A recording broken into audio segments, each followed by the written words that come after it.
আসসালামু আলাইকুম। Welcome back to cooking time with Rupanti. নতুন আলু দিয়ে ঝালঝাল গরুর গোশ রান্না অনেকেরই পছন্দ। যারা পারফেক্ট ভাবে আলু দিয়ে গরুর গোশ রান্না করতে পারেন না, সিক্রেট কিছু মশলা ও টিপস সহ আজকের এই রেসিপিটি তাদের জন্য। চলুন রেসিপিতে যাওয়া যাক। নিয়ে নিয়েছি 2 কেজি গরুর গোশ। এখানে আমি হাড়, চর্বি, তেল সহ নিয়েছি। নিয়ে নিব মাপ মতো আলু। নিয়ে নিয়েছি 1.5 কাপ পেঁয়াজ কুচি এবং শুকনো মশলার মধ্যে 3-4 পিস দারচিনি, 4-5 পিস তেজপাতা। এরপরে আমি বাটা মশলার জন্য 16টি এলাচ এবং কিছু দারচিনি। এইখানে সিক্রেট যে মশলাটা ব্যবহার করেছি সেটা হচ্ছে পাঁচফোড়ন। আমি এখানে 2 কেজি গোশের জন্য 2 চিমটি পাঁচফোড়ন দিয়েছি এবং 2 পিস লবঙ্গ দিয়েছি। এই সব উপকরণ একসাথে আমি বেটে নেব।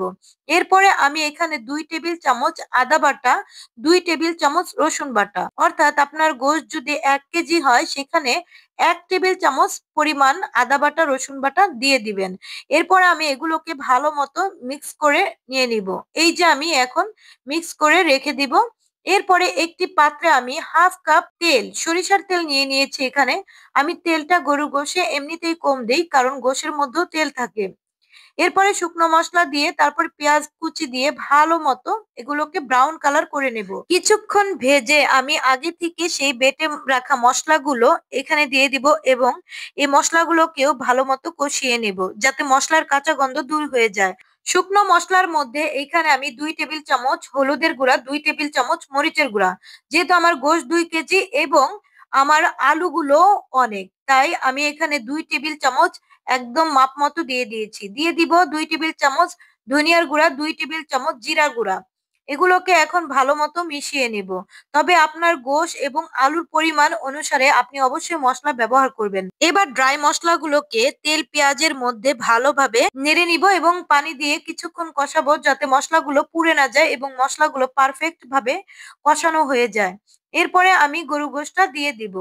গরু গোশ দেওয়ার পরে ভালো মতো নেড়ে চেড়ে ঢাকা দিয়ে কিছুক্ষণ রাখবো। এখানে আমি কিন্তু লবণটা ব্যবহার করিনি এবং কাঁচামরিচও এখন ব্যবহার করব না। এই সিক্রেট টিপস গুলো ফলো করলে আপনার গরু গোশটাও একদমই পারফেক্ট হবে। আধা ঘন্টা পরে আমি ঢাকা খুলে এখানে লবণ এবং কাঁচামরিচ দিয়ে দিব। ভালো মতো নেড়ে চেড়ে কষিয়ে নিব আরো আধা ঘন্টা, অর্থাৎ ফুল 1 ঘন্টা আমি এখানে গরু গোশগুলোকে ভালো মতো কষিয়ে নিয়েছি। এর মধ্যে যদি গরু গোশে পানি শুকিয়ে যায় তাহলে অবশ্যই ফুটন্ত গরম পানি ব্যবহার করতে হবে। অল্প অল্প পানি দিয়ে মাংসটাকে ভালো মতো কষিয়ে নিতে হবে। এরপর 1 ঘন্টা পর আমি এখানে আলুগুলো দিয়ে দিয়েছি। আলুগুলো দিয়ে ভালো মতো নেড়ে চেড়ে আমি আরো 20 মিনিট বা আলু অনুসারে রান্না করে নিয়েছি। আমার এখানে টোটাল 20 মিনিট টাইম লেগেছে আলু দেওয়ার পরে। এরপরে আমি আবারও ফুটন্ত গরম পানি ব্যবহার করেছি, যাতে আমার তরকারি কালার এবং টেস্ট একদমই 100-এ 100 বজায় থাকে। যেহেতু আমি আলু দিয়ে গরু গোশ রান্না করেছি, সেহেতু কষানো গোশের চাইতে আরেকটু পানি বেশি দিব। এবার আসি সিক্রেট আরেকটি মশলায়। এখানে আমি 2টি এলাচ, অল্প একটু দারচিনি এবং 1 চা চামচের মতো জিরে ভালো মতো টেলে গুঁড়ি করে নিয়েছি। এগুলোকে আমি মাংসের উপরে ছিটিয়ে দিব।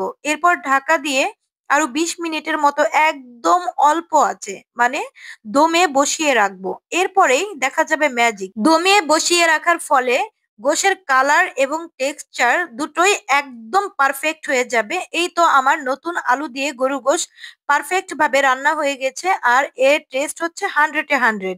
তো আজকের এই রেসিপিটি ভালো লাগলে অবশ্যই আমার ভিডিওতে একটি লাইক দিবেন, কমেন্ট করে জানাবেন কেমন লাগলো। আজ এ পর্যন্তই। সাবস্ক্রাইব করতে ভুলবেন না। আল্লাহ হাফেজ।